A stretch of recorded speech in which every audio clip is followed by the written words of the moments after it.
Astaghfirullah. Bismillahirrahmanirrahim.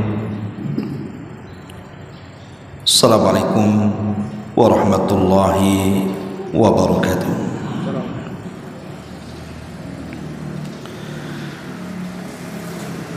Alhamdulillah. Alhamdulillahilladzi arsala rasulahu bil huda wa dinil haqq liyudhhirahu 'ala ad-dini kullihi wa kafa billahi syahida wa kafa billahi wakila. Asyhadu an la ilaha illallah wahdahu rabbi la syarika lah wa asyhadu anna Muhammadan 'abduhu wa rasuluhu alladzi la nabiyya ba'da, amma ba'du. Ma'asyiral muslimat yang dimuliakan Allah Subhanahu wa taala, rahimakumullah. Alhamdulillah, di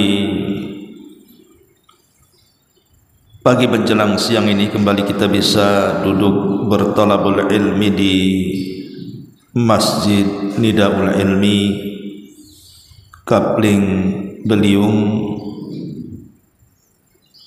Tanjung Riau, Sekupang.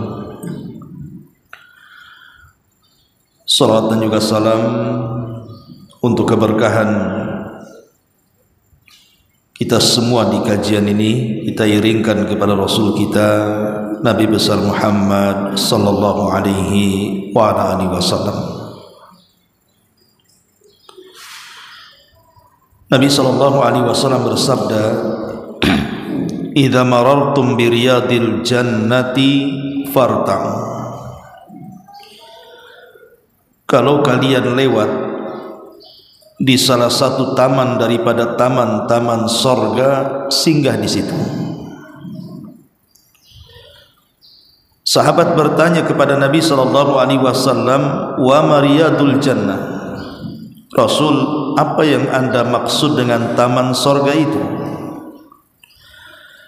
Maka Nabi sallallahu alaihi wasallam mengatakan, "Hilaqud dzikri." Orang yang berkumpul dalam rangka mengingat Allah Subhanahu wa taala atau yang bermajlis ilmu.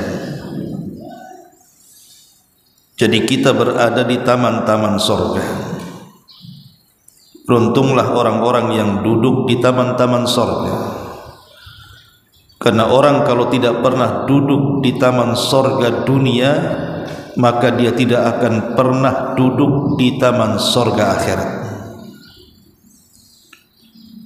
Karena akan sulit seseorang melakukan perjalanan ke surga itu tanpa ilmu. Makanya Nabi sallallahu alaihi wasallam mengatakan, "Man salaka tariqan yaltamisu fihi ilman, sahhalallahu bihi tariqan ilal jannah." Barang siapa yang berjalan dengan kakinya, dengan kendaraannya menuju majlis-majlis ilmu, maka Allah Subhanahu wa taala akan mudahkan jalannya menuju surga. Ma'asyiral muslimat yang dimuliakan Allah Subhanahu wa taala, kajian di pagi hari ini kita akan mengkaji tentang dampak sebuah maksiat dan amalan-amalan yang bisa menghapus dosa.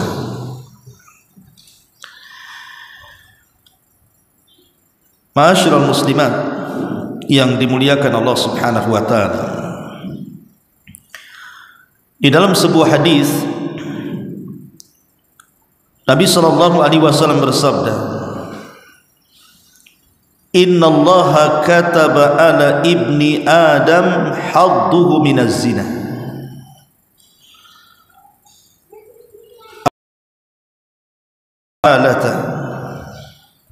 Sesungguhnya Allah telah menetapkan bagi anak Adam bagiannya dari perzinahan.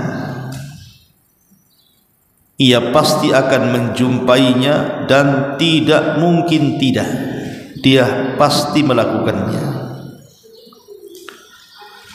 fazinatul aini an-nadhar wa zinatul lisani al-mantiqu wan nafsu tamanna wa tashtahi wal farju yusaddiqu dzalika aw yukadzib. Maka zinahnya mata dengan cara memandang yang haram, zinahnya lisan dengan cara berbicara yang haram, zinahnya hati boleh jadi berharap dan berkeinginan sesuatu yang haram, sedangkan kemaluan yang akan membenarkan atau menolaknya. Dari hadis ini kita tahu bahwa manusia siapapun pasti akan terjerumus kepada dosa. Tidak saya, tidak ibu, tidak siapapun, manusia itu pasti akan melakukan dosa sehari-harinya. Tidak lisannya ya matanya, tidak matanya ya telinganya, tidak telinga ya tangannya, tidak tangan ya kakinya, tidak kaki ya otaknya, tidak otak ya hatinya. Karena manusia itu diciptakan oleh Allah Subhanahu wa taala penuh dengan dosa.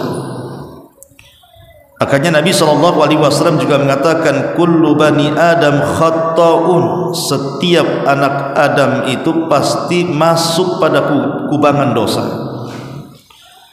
Walaupun kata Rasul wa khairul khatta'ina tawwabun, sebaik-baik orang yang masuk dalam kubangan dosa itu adalah orang-orang yang segera bertobat kepada Allah Subhanahu wa taala. Intinya bahwa manusia pasti terjerumus kepada perbuatan maksiat dan dosa. Lah dosa-dosa yang kita lakukan ini, Bu, itu memiliki pengaruh, baik pengaruh dunia atau pengaruh akhirat. Dan pengaruh-pengaruh dosa itu tidak ada yang baik, semuanya buruk. Tapi banyak manusia itu yang mereka melakukan dosa sembunyi, berusaha sembunyi dari manusia, tetapi mereka tidak bisa bersembunyi dari Allah Subhanahu wa taala. Allah katakan dalam surah An-Nisa ayat 108, yastakhfuna minan nas wa la yastakhfuna minallah wa huwa ma'akum idh yubayyituna ma la yarda minal qawli wa kana Allahu bima ya'maluna muhita. Mereka berusaha sembunyi dari manusia, tetapi mereka tidak bersembunyi dari Allah. Ada orang-orang yang ketika melakukan dosa itu dia malu kalau dosanya tampak di hadapan manusia, tapi kalau dia melakukan dosa tampak di hadapan Allah tidak peduli.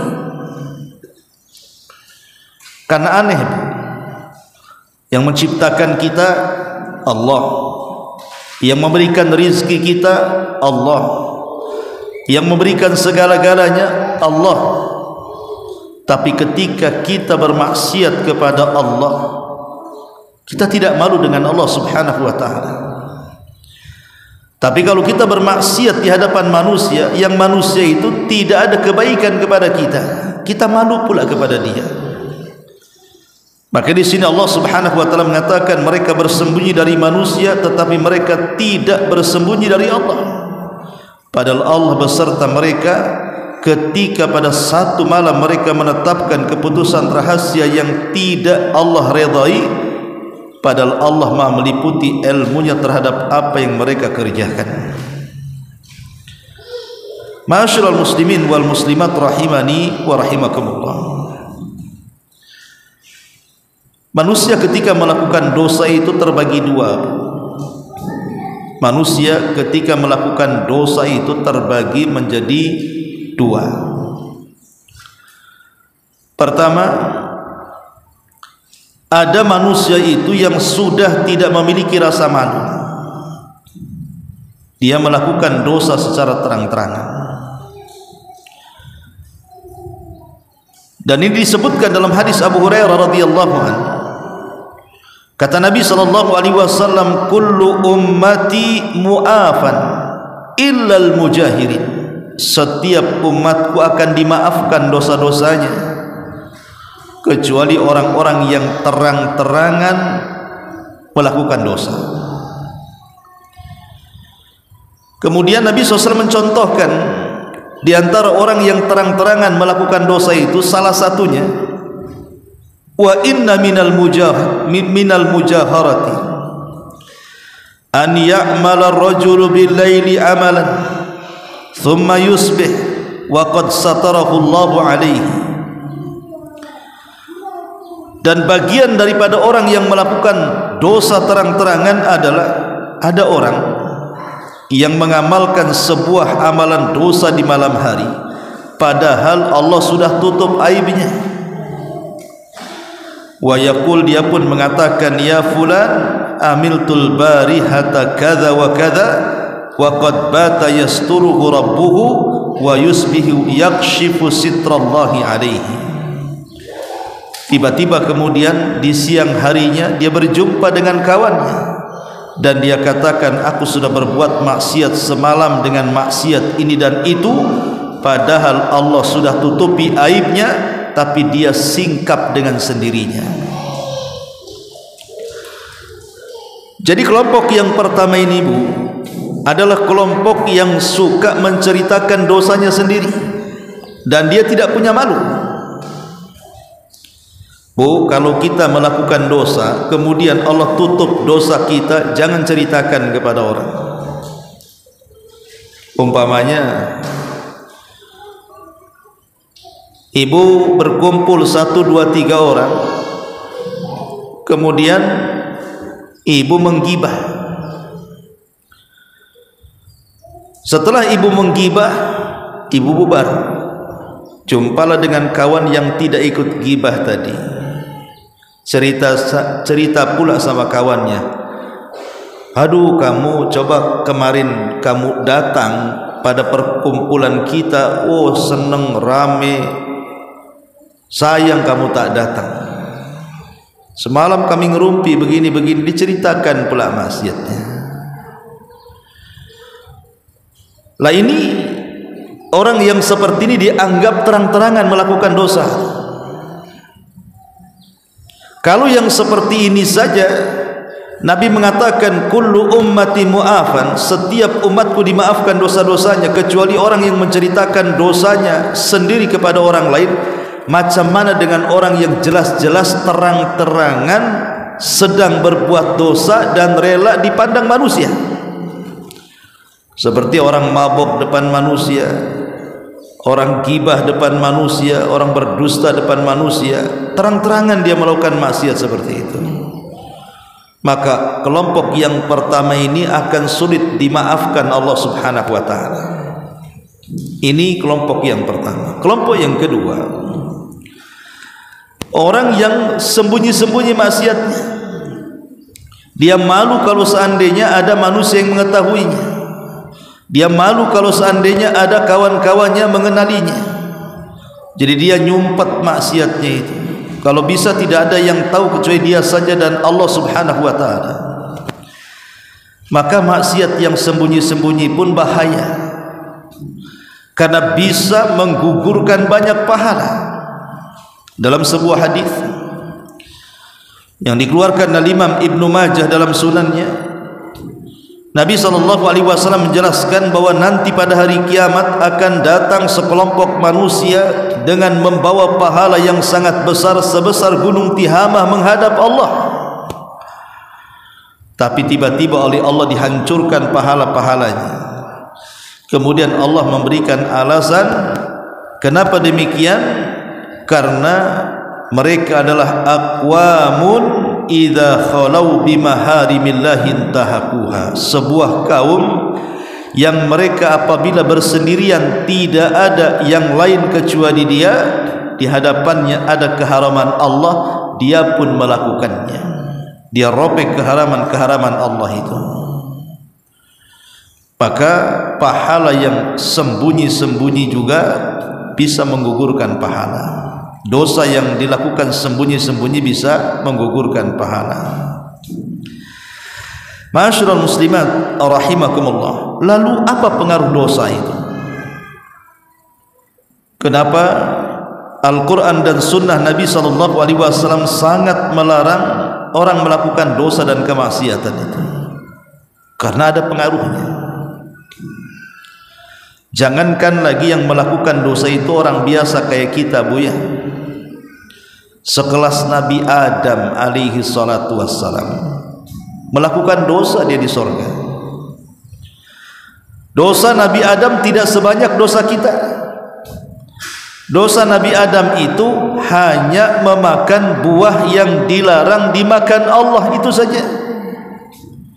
Kata Allah Subhanahu wa taala, "Wala taqraba hadhihi syajarata fatakuna minadh dhalimin." Wahai Adam dan Hawa, jangan kau dekat-dekat pohon larangan ini. Nanti kalau engkau dekat dan kau makan, kau termasuk orang yang rugi.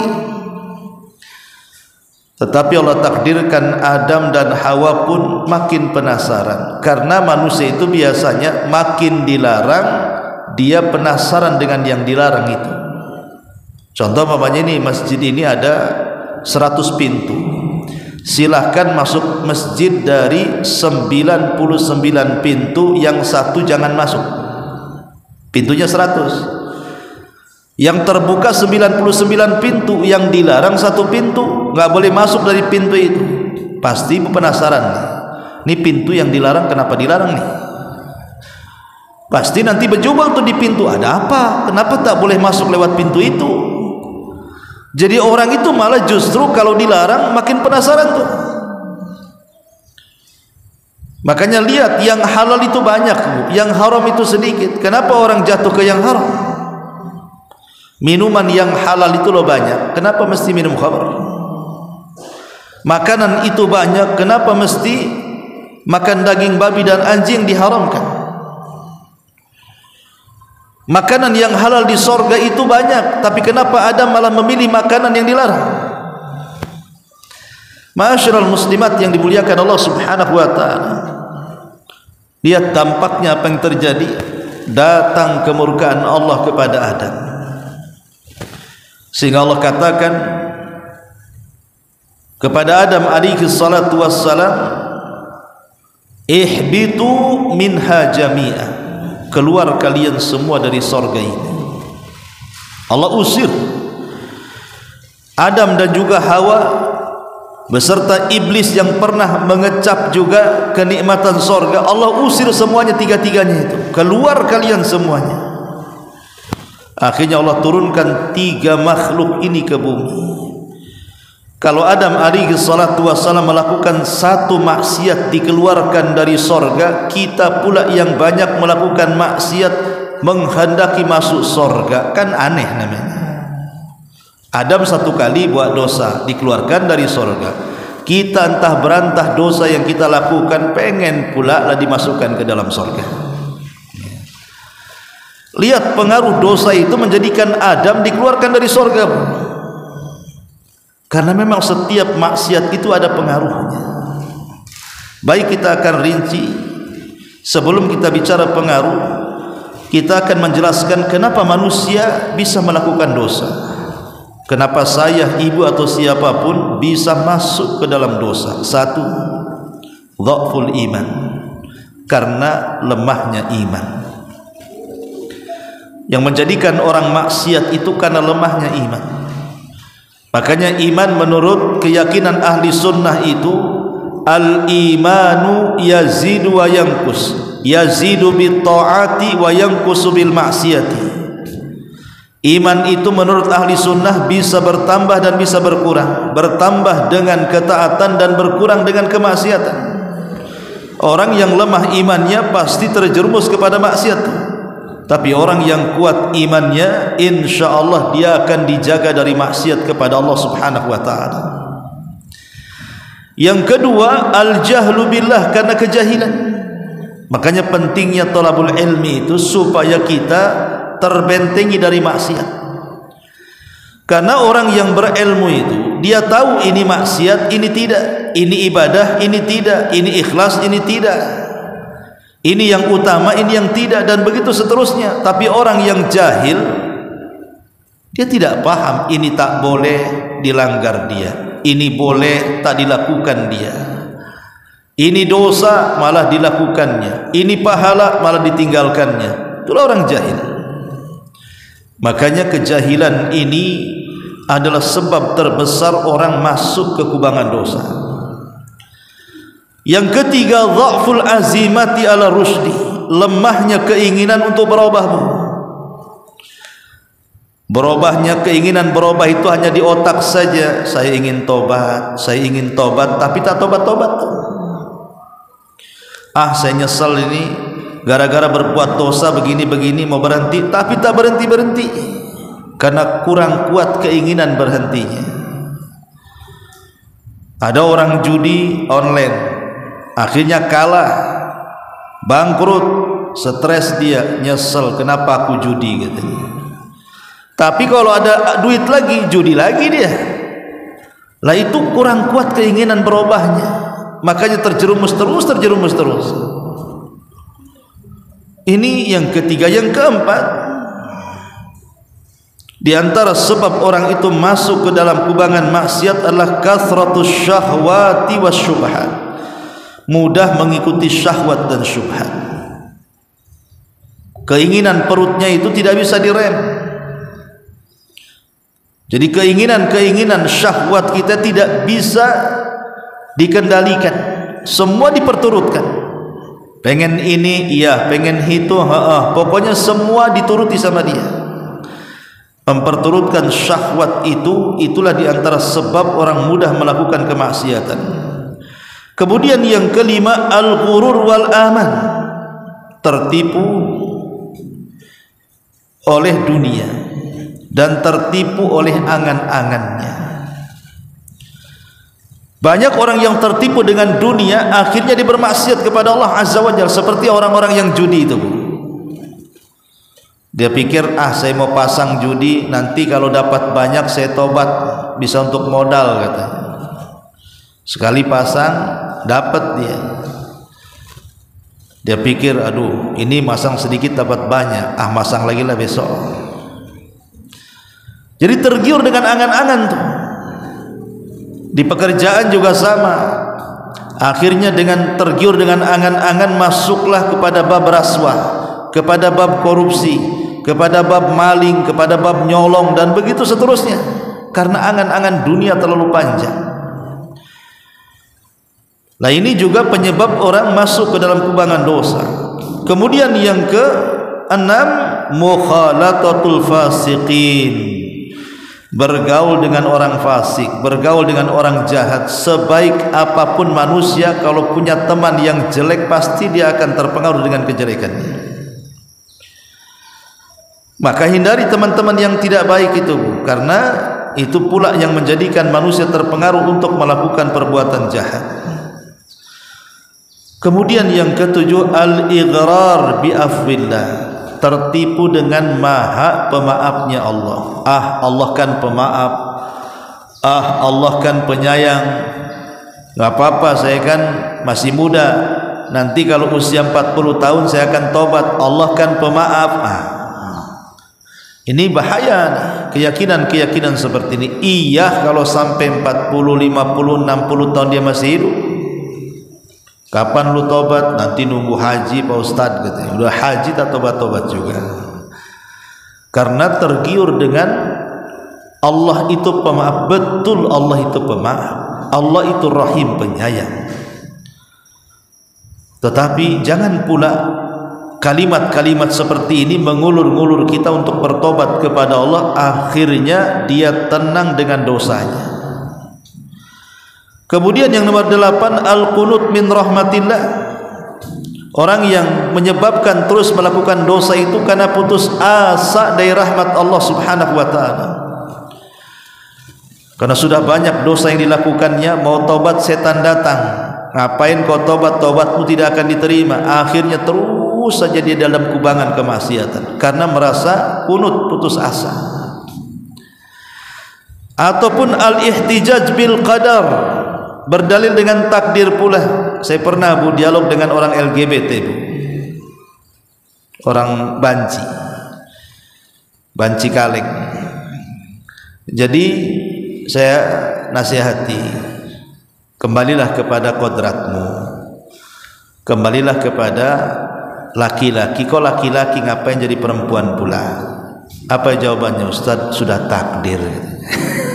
Jawabannya, udah takdir Ustaz, katanya. Nanti kalau Allah robah takdirnya, saya pun balik lagi ke laki-laki. Kan enak kali dia ngomong gitu. Jadi ada orang itu yang dia tidak mau meninggalkan maksiat itu berhujah dengan takdir pula dia. Sudahlah jangan maksiat, udah takdir Ustaz, memang saya seperti ini. Ataupun yang ke-9, tulul amali wa hubbud dunya. Hubbud dunya wa tulul amali. Terlampau cinta dengan dunia dan angan-angan yang melambung sampai ke langit. Akhirnya orang tidak mau melakukan bertobat dari dosa. Ketika orang kemudian terpikat dengan dunia, kemudian rakus dalam mengejarnya, biasanya orang ini tidak peduli halal haram itu. Persis seperti yang disabdakan Nabi SAW, sayati alaikum zamanu, akan datang kepada kalian zamannya, kata Rasul, almar'u la yubali bima akhadal mal. Seseorang tidak akan peduli bagaimana cara mengambil harta, amin halalin am min haramin, apakah diambil dari cara halal atau haram, enggak peduli di akhir zaman itu. Dan sekarang sudah terbukti sabda Rasul 14 abad yang silam bahwa nanti akan ada manusia yang tidak peduli cara mengambil harta. Kenapa? Karena terlampau cinta dunia dan angan-angan terlampau tinggi. Ataupun yang menyebabkan orang itu tidak mau meninggalkan dosanya, al-kibru, karena kesombongan. Sombong itulah yang mengantarkan dia tidak mau tobat. Ataupun as-suyu' al-fitan, banyaknya fitnah di mana-mana. Banyaknya fitnah di mana-mana. Mungkin orang itu hidup di lingkungan yang banyak maksiatnya.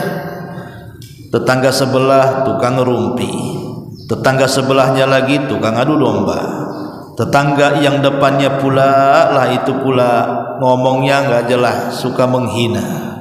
Tetangga belakangnya lebih parah lagi, gibahnya iya, dustanya iya, ngadu dombanya iya. Jadi dia dilingkari dengan orang-orang yang membawa fitnah. Makanya kalau memang lingkungan itu tidak baik, banyak fitnah, pindah dari situ, selamatkan agamanya. Ataupun karena meninggalkan al-amru bil ma'ruf wan nahyu anil munkar, karena dia tidak mau mengajak manusia kepada kebaikan dan mencegah kemungkaran, sehingga maksiat itu tetap saja kemudian dilakukannya. Inilah diantara sebab kenapa orang susah meninggalkan maksiat. Adapun pengaruh maksiat yang pertama, hirmanul ilmi. Orang kalau maksiat itu, maka ilmu akan diharamkan kepadanya. Ketika Imam Malik rahimahullahu ta'ala memandang muridnya Imam Syafi'i. Imam Syafi'i itu kan muridnya Imam Malik. Jadi Imam Malik satu hari berkumpul dengan Imam Syafi'i yang ketika itu masih kecil, tapi sudah cerdas, ya. Jadi ketika Imam Malik melihat wajah Imam Syafi'i, maka Imam Malik itu kan kuat firasatnya. Dia dianugerahi oleh Allah kuat firasatnya. Dia tahu bahwa orang ini, maksudnya Imam Syafi'i ini bukan orang biasa. Nanti dia akan tumbuh dewasa dan akan menjadi ulama besar. Maka Imam Malik mengatakan kepada Imam Syafi'i, inni ara anna Allah qad alqa ala qalbika nuran. Wahai Syafi'i, kata Imam Malik, aku lihat Allah menganugerahkan ke dalam hatimu cahaya. Fala tudfi'hu bidzulmatil maksiati. Jangan kau padamkan cahaya dalam hatimu itu dengan kegelapan maksiat.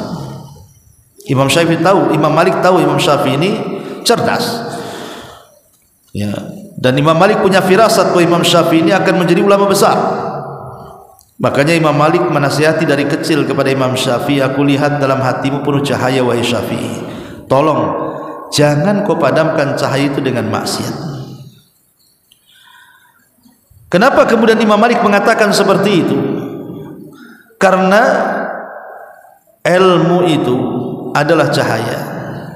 dan cahaya Allah itu tidak dimasuki oleh orang-orang yang melakukan kemaksiatan kepadanya. Dari situ Imam Syafi'i menceritakan tentang kisahnya ketika belajar kepada Imam Waqi'. Apa kata Imam Syafi'i? Syakautu ila Waqi' su'a hifdin fa arsyadani bi an tarkil ma'asi wa'lam bi annal ilma nurun wa nurullah la yuhda lil 'asi. Kata Imam Syafi'i, aku pernah mengadu kepada Imam Waqi', guruku, tentang buruknya hafalan. Maka Imam Waqi' memberikan nasihat kepadaku agar aku meninggalkan kemaksiatan kepada Allah. Ketahuilah wahai Syafi'i, ilmu itu cahaya, dan cahaya Allah tidak dimasuki oleh orang-orang yang bermaksiat kepadanya.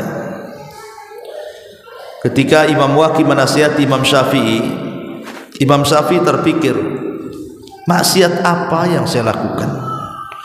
Perasaan saya tidak pernah maksiat. Kenapa hafalanku rontok? Kenapa hafalanku hilang? Kenapa ilmuku hilang? Barulah sadar Imam Syafi'i, oh jangan-jangan gara-gara aku selalu berjalan dari rumah menuju rumahnya Imam Waqi' itu melewati depan pasar. Akhirnya oleh Imam Syafi'i diganti rutenya, yang biasanya jalan menuju tempat gurunya di depan pasar, dia ganti rutenya ke belakang pasar. Setelah diganti rutenya ke belakang pasar, akhirnya menguat lagi hafalannya. Subhanallah, Imam Syafi'i ini lewat depan pasar, kan tidak maksiat, yang maksiat kan penduduk pasar. Karena pasar itu kan gudangnya maksiat, Bu. Yang tengkar ada di pasar, yang melaknat ada di pasar, yang orang timbangan takaran meteran ada di pasar, yang kedukun biar laris ada di pasar. Pasar itu gudangnya maksiat. Lah Imam Syafi'i hanya lewat depan pasar saja. Tapi boleh jadi mungkin ketika dia sedang lewat depan pasar, mungkin matanya melirik, ada orang yang bertengkar, ada orang yang sedang melakukan maksiat, kemudian dia biarkan saja, dan begitu seterusnya. Itu pula yang menjadikan rontok hafalan Imam Syafi'i, padahal dia tidak melakukan maksiat. Tapi begitulah pengaruh maksiat. Pengaruh maksiat itu bisa mengharamkan ilmu kepada kita. Yang kedua, wahsyatun fil qalbi. Biasanya maksiat itu membawa ketakutan dalam hati. Orang yang suka maksiat gak akan tenang hidupnya. Orang yang suka bermaksiat tidak akan punya ketenangan dalam hidupnya. Bawaannya penuh dengan kecemasan, bawaannya penuh dengan ketakutan, bawaannya penuh dengan ketidaknyamanan. Pokoknya dibuat hidupnya seolah-olah tidak ada masa depan. Ketakutan dan ketakutan. Itulah maksiat. Ya betul, ketika dia melaksanakan maksiat rasanya lezat. Orang berzina mungkin saat berzina dia merasa lezat dengan maksiatnya. Orang yang minum khamar saat minum khamar dia merasa lezat dengan minumannya. Orang yang berjudi saat dia berjudi merasa lezat dengan judinya. Iya waktu maksiat. Tapi setelah maksiat itu Anda tinggalkan, maka disitulah akan nampak pengaruhnya, di mana Allah akan tanamkan hati perasaan ketakutan yang luar biasa dalam hatinya, ketidaktenangan, ketidaknyamanan. Hidupnya itu enggak ada lagi masa depan, yang adanya stres dan begitu seterusnya. Entah dari mana stresnya, atau ada saja. Ini yang kedua. Yang ketiga, qillatut taufiqi wa ta'sirul umuri. Maksiat ini akan menjauhkan kita dari taufik Allah, hidayah, dan akan mempersulit segala urusan. Jadi pengaruh yang ketiga, maksiat ini akan menjauhkan kita dari taufik, hidayah yang Allah anugerahkan kepada kita. Jadi Allah akan menjauh dari kita.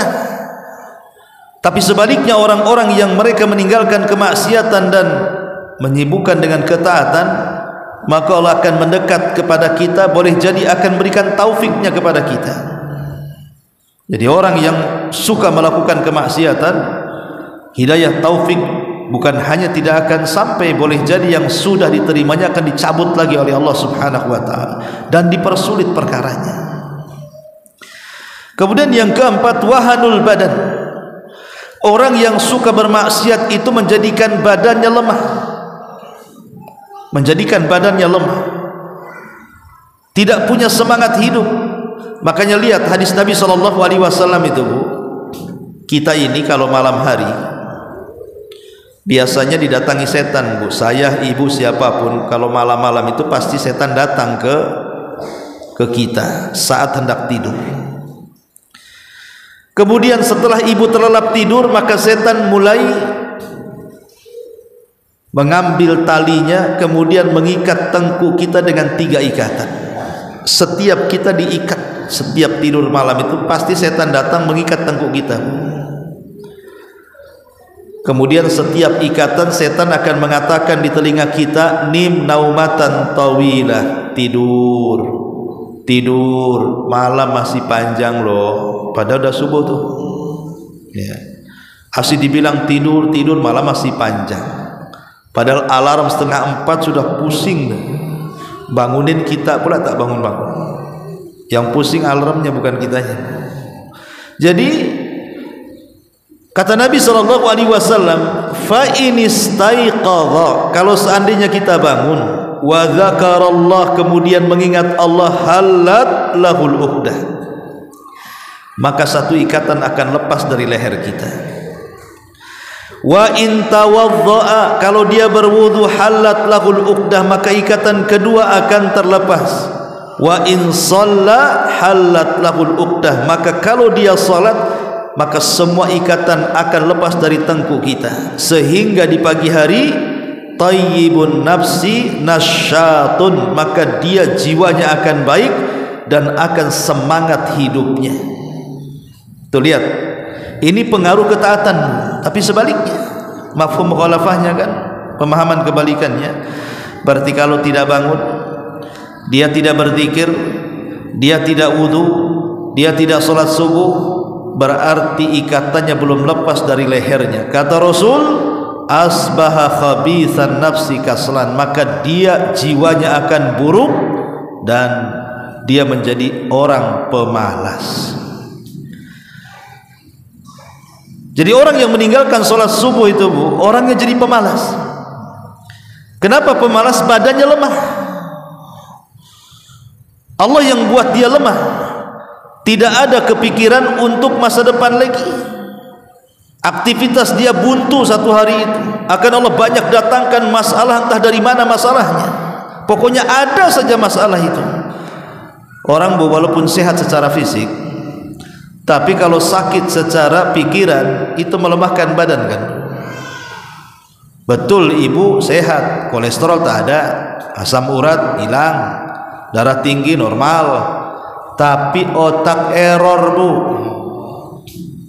Pasti bawaannya lemas kan, Bu, maunya tidur aja, stres. Itu akibat maksiat, Bu. Ini kalau ibu seperti itu kondisinya, berarti ada maksiat. Ini yang keempat, mengakibatkan wahanul badan. Maksiat itu mengakibatkan lemahnya badan. Yang kelima, hirmanur rizki. Allah haramkan rizki. Nabi SAW mengatakan, innal abda la yuhramur rizqu bi dzambin yusib, sesungguhnya seorang hamba, kata Allah, akan diharamkan rizki padanya karena sebuah dosa yang dilakukannya. Bu, dosa itu bisa menjadikan rizki kita terhalang. Onda Ustaz, banyak kok tuh saudara saya itu nggak sholat, puasa Ramadan nggak puasa Ramadan, kadang-kadang zina, usahanya bagus-bagus saja. Itu istidraj namanya. Kalau Allah memberikan rizki di atas kemaksiatan yang dilakukannya, berarti Allah sedang melakukan istidraj. Apa istidraj? Tertipu dengan maksiat dan tertipu dengan nikmat. Ya, memang Allah akan berikan, tapi pada waktunya Allah akan cabut dan dia akan mengalami penyesalan. Tapi umumnya kenapa rizki dia seret, kenapa rizki dia banyak masalah, itu karena dosa yang dilakukannya. Banyak yang sudah bercerita kepada saya, banyaklah, bukan satu dua, udah banyak. Ada yang rumahnya akhirnya dijual, ada yang kendaraannya akhirnya dijual, tanahnya dijual, akhirnya hidup belangsak. Rupanya apa? Karena terlilit uang riba. Terlilit uang riba. Jadi orang-orang yang terlilit dengan uang riba, kalau di zaman sekarang kan ada namanya pinjol kan Bu ya. Pinjol ya, pinjaman online kan itu kan banyak tuh. Dia tidak sanggup membayar, bukan hanya pokoknya, ribanya dia tidak sanggup membayar, dia dikejar-kejar, akhirnya stres. Ujung-ujungnya apa? Datang ke jembatan Satu Barelang, nyemplung dari situ. Maka di situ ada spanduk, dilarang bunuh diri katanya. Kadang-kadang memang dosa itu mengharamkan rizki, mengharamkan rizki. Karena kita ini sudah terbiasa dari kecil sampai dewasa sampai tua itu dengan perkara-perkara yang tidak ada gunanya. Kecil-kecil main judi online, ya kan Bu? Kecil-kecil Pak main game online. Anak-anak itu coba udah dipegangi game online, nanti udah dewasa mainnya bukan game online lagi, tetapi naik sedikit jadi judi online. Udah tua Bu, pinjaman online, itu main online semua nih. Kecil udah gamenya online, dewasa ketemu juga dengan pinjaman judi online, sudah tua pula pandai pinjam dia. Karena sekarang ini Bu, di handphone nih hati-hati, kadang-kadang ada aplikasi-aplikasi menggiur kita, pinjaman mudah, pinjam. Iya betul, pinjam mudah, bayarnya yang tak mudah. Ya. Maka jauhilah hal-hal yang masuk kepada maksiat itu, karena akan diharamkan rizki padanya. Kemudian yang keenam, mahku barakatil umri, dihilangkan berkahnya umur. Maksiat itu menghilangkan berkah umur. Harusnya umur yang pendek, entah mungkin sampai 50 tahun, 60 tahun, 70 tahun meninggal dunia, harusnya banyaklah amalan kita yang dihadapkan kepada Allah itu. Tapi justru maksiat kita yang banyak dihadapkan kepada Allah. Memang hidup ini Bu, usia yang kita habiskan mulai dari akil balik sampai hari ini, mungkin di antara ibu ada yang usia 40, 50, 60 tahun. Kita kan dihadapkan dengan pahala dan dosa kan. Di depan kita loh dihadapkan dengan pahala dan dosa. Ada perkara-perkara yang mengandung pahala, ada perkara-perkara yang mengandung dosa. Maka pandai-pandailah cara memilah dan memilih. Jangan sampai kemudian umur kita dihabiskan dengan dosa dan tidak mendulang pahala. Karena Rasul yang mengatakan khairukum man tala umruhu wa hasuna amaluhu wa syarrukum man tala umruhu wa sa'a amaluhu. Kata Rasul, sebaik-baik kalian adalah yang dipanjangkan umurnya tapi baik amalannya, dan seburuk-buruk kalian adalah orang yang dipanjangkan umurnya jelek pula amalannya. Maka tinggal milih mana nih, mau kita habiskan umur kita ini untuk kemaksiatan ataukah kita habiskan umur kita ini untuk ketaatan. Kemudian yang nomor 7, hirmanu ta'ah. Orang yang bermaksiat ini biasanya diharamkan kelezatan taat. Salat tidak khusyuk, itu gara-gara maksiat tuh. Bangun malam untuk tahajud malas, itu gara-gara maksiat. Apalagi salat subuh dingin-dingin suruh bangun, tidak mau bangun, itu gara-gara maksiat. Jadi maksiat ini akan menghilangkan kelezatan ibadah. Apapun ibadahnya tidak akan merasa lezat.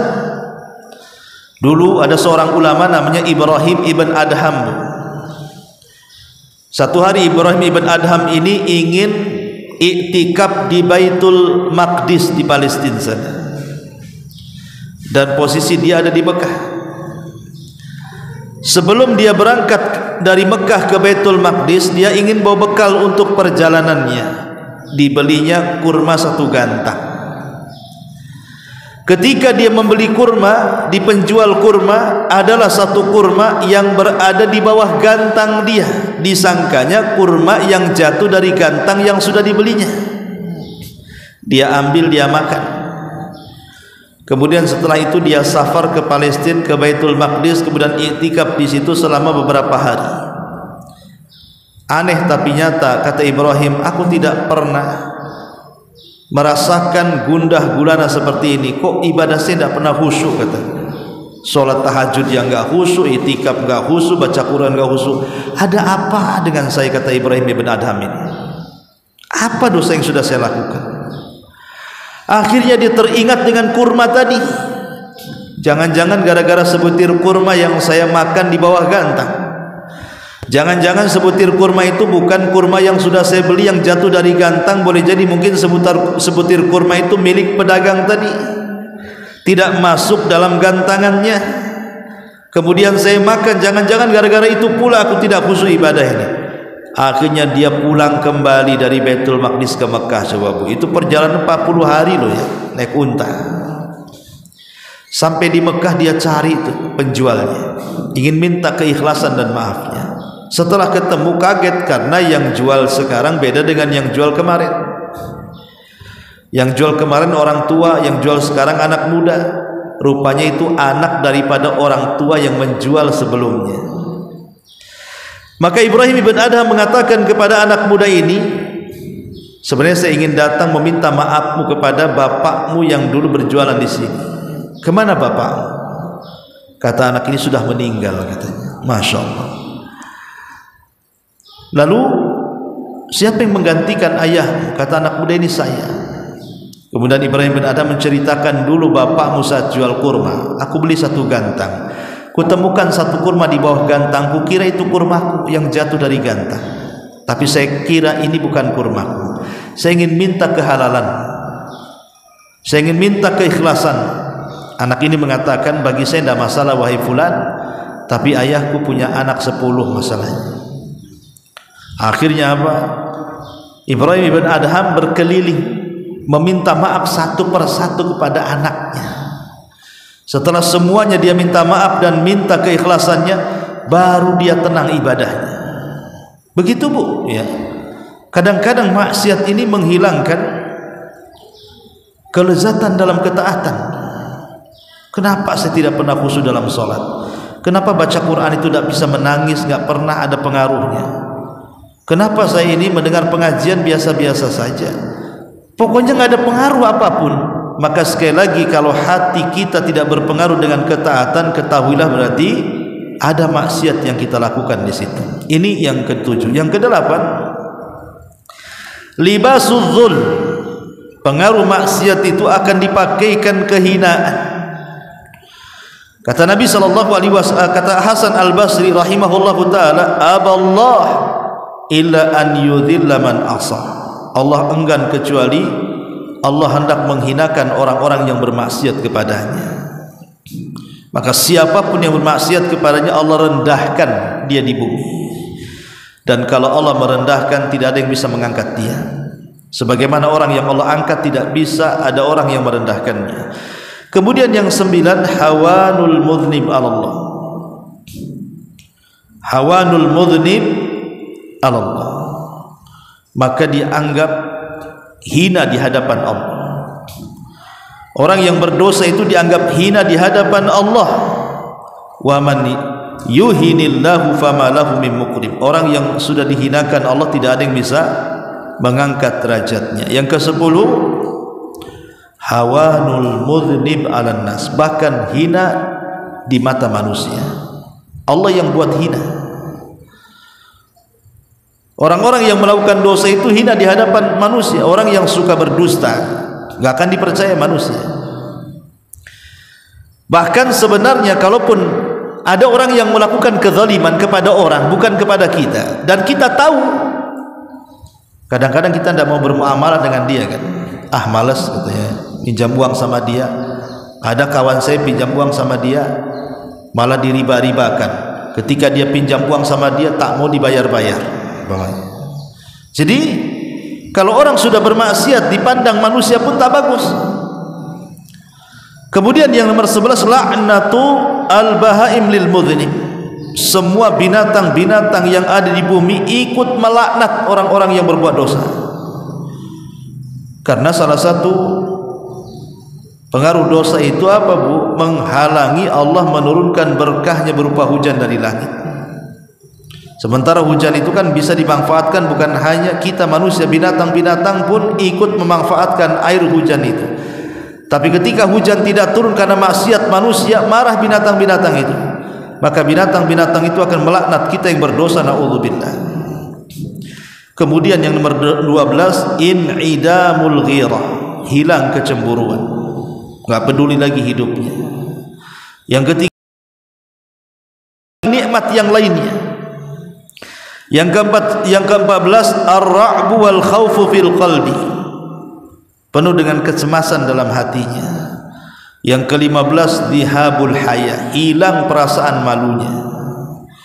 Yang ke-16, i'tiyaduz dzunub wa tuwalidus sayyi'at, membiasakan melakukan dosa itu akan melahirkan keburukan-keburukan yang lainnya. Orang kalau melakukan satu dosa pasti akan melakukan dua dosa. Orang yang melakukan dua dosa pasti melakukan tiga dosa, dan begitu seterusnya. Dosa ini beranak, bukan bakso saja beranak gitu ya. Dosa pun bisa beranak, Bu. Dosa pun bisa beranak masalahnya. Awalnya gibah jadi dusta, awalnya dusta jadi namimah. Begitu dosa itu beranak-beranak ya. Kemudian yang nomor 17, at-tabu alal qalbi, hati akan tertutup. Karena satu dosa itu kan satu titik hitam dalam hati, dua dosa dua titik hitam dalam hati. Kalau hati tertutup titik hitam sehingga tidak ada celah lagi, maka susah untuk mendapatkan nasihat dan hidayah.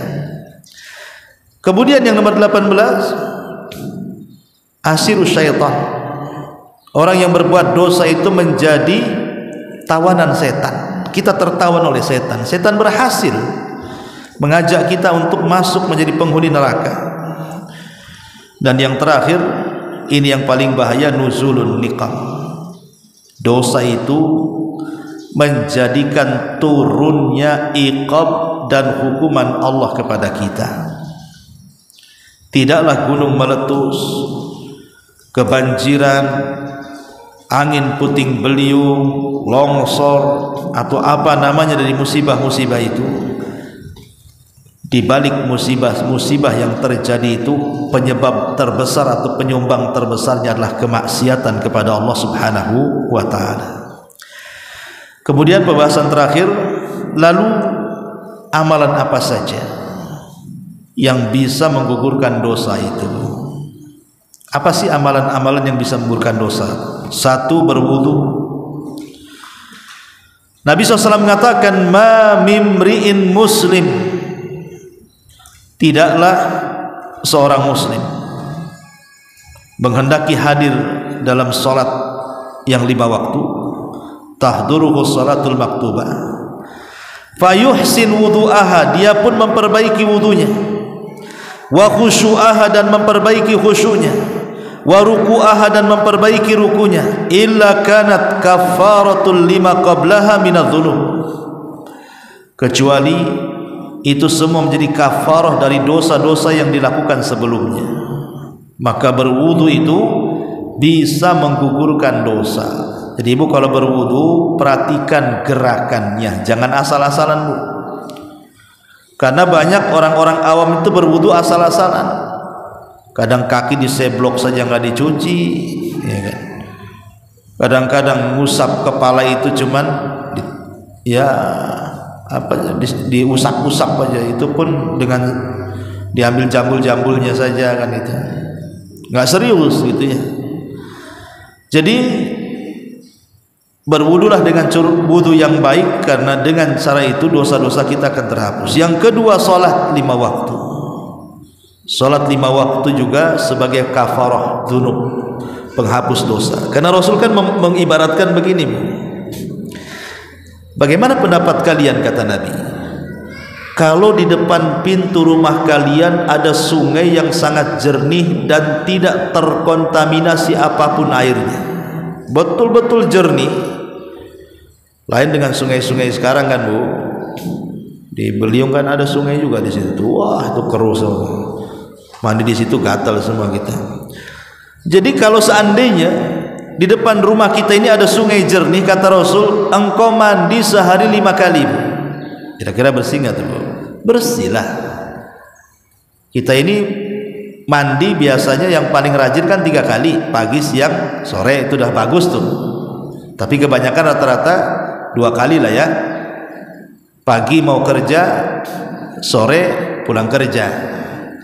Ya, atau juga ada yang sekali aja, pagi tak mandi, pulang kerja baru mandi. Tapi ada juga yang tak pernah mandi seminggu sekali Bu, nunggu Jumat, ada juga itu. Yang lebih parah setahun sekali nunggu Idul Fitri, wah itu dah payah tuh. Itu orang gila tuh. Tapi yang jelas bahwa Rasul mengatakan kalau kita mandi sehari 5 kali, bersih-bersih, nah mungkin gak bersih.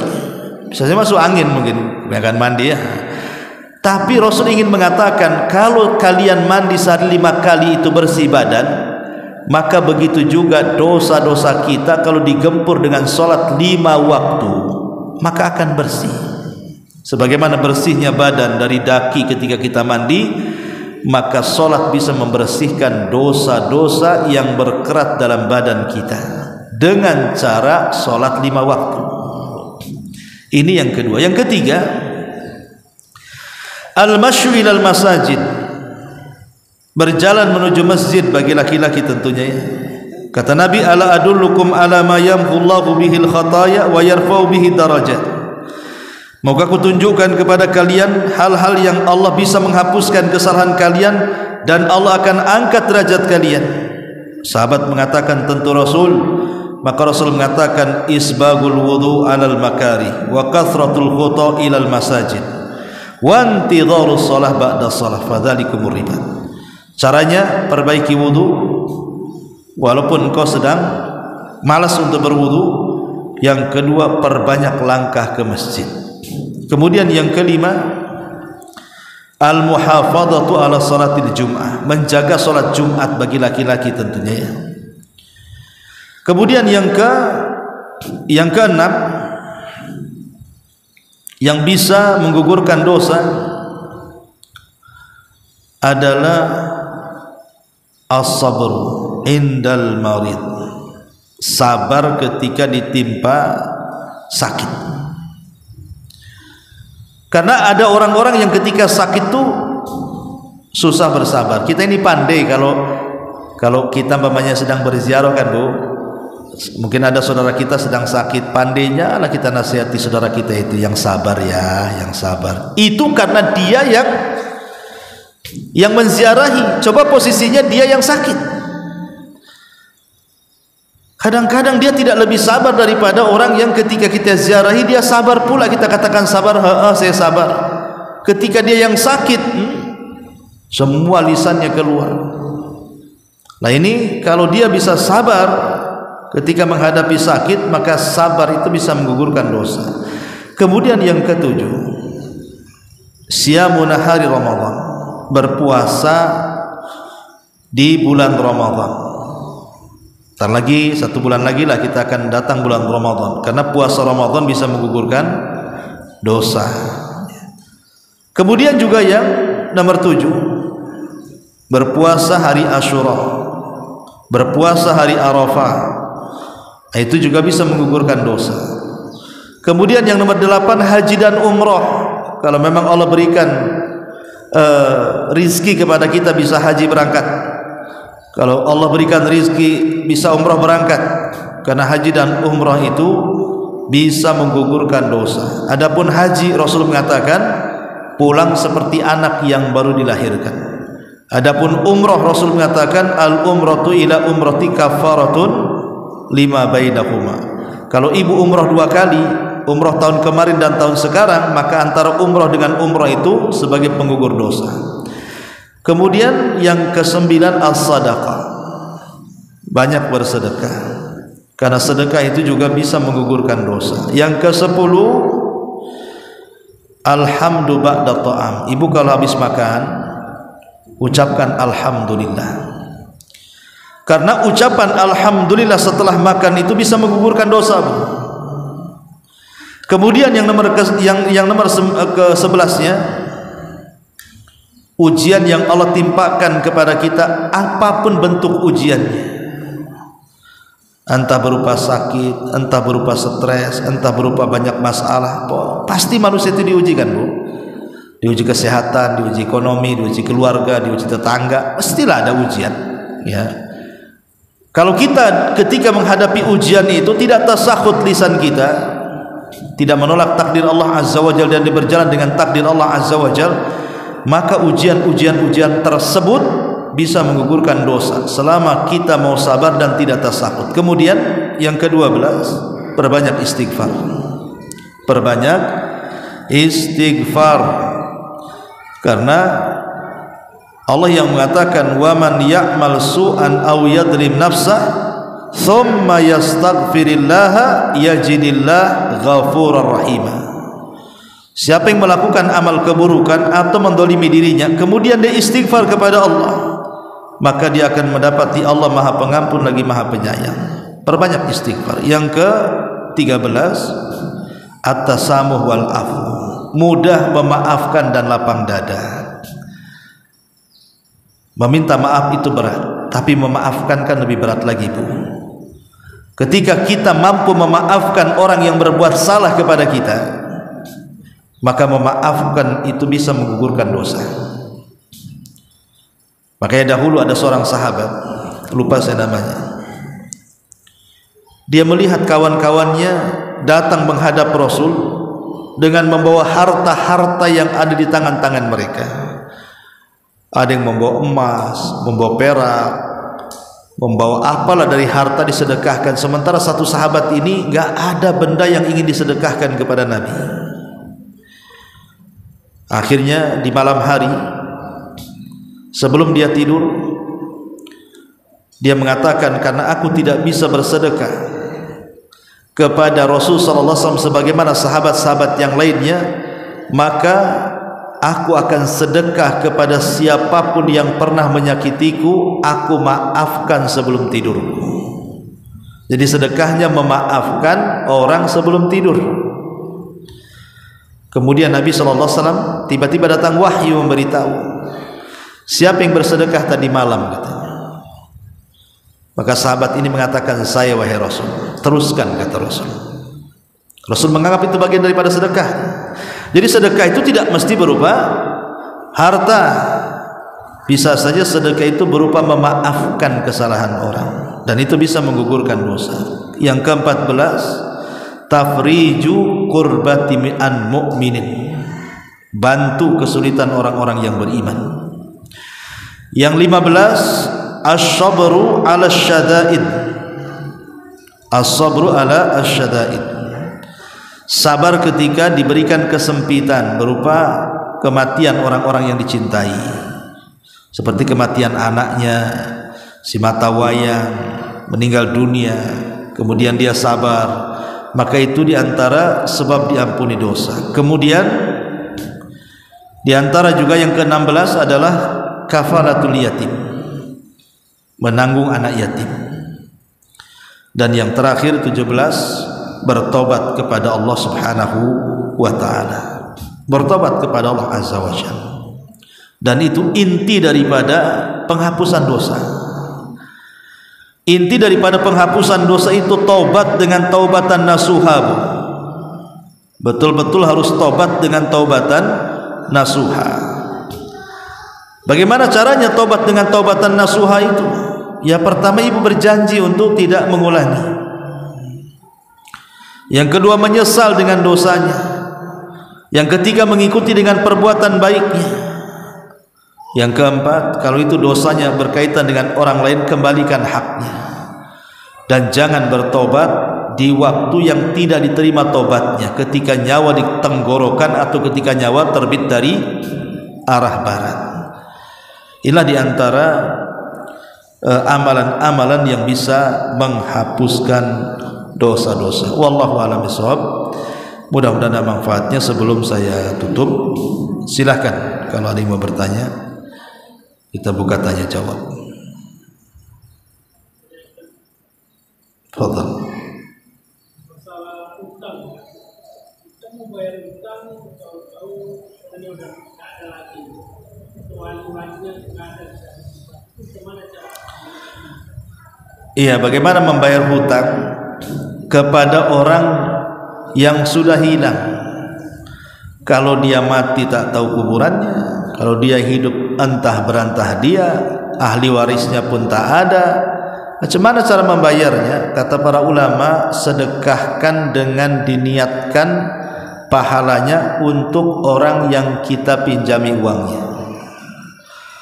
Hutang 10 juta mau dibayar, tak ada orangnya, kampungnya tak tahu, keluarganya raib entah kemana, pokoknya dia berusaha mau nitipkan sama siapapun tak kenal, sudah enggak ada lagi ribanya. Maka yang seperti ini sedekahkan uang 10 juta itu yang dia pinjam, kemudian niatkan bukan sedekah kita tapi sedekah dia ya, jadi disedekahkan dengan diniatkan sedekah orang yang kita pinjami uangnya. Itu dengan syarat apa? Dengan syarat orangnya sudah tidak bisa ditemui. Ustaz, udah saya sedekahkan 10 juta, besoknya datang Ustaz. Cemana ini? Nggak mungkin lah saya ambil lagi duit itu. Maka bayar. Dan sedekah yang 10 juta kembali kepada kita pahalanya. Wallahu a'lam. Ya.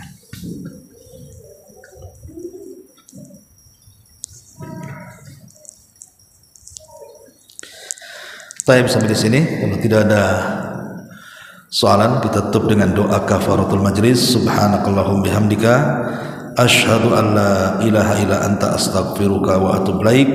Allahu ta'ala alam. Assalamualaikum warahmatullahi wabarakatuh.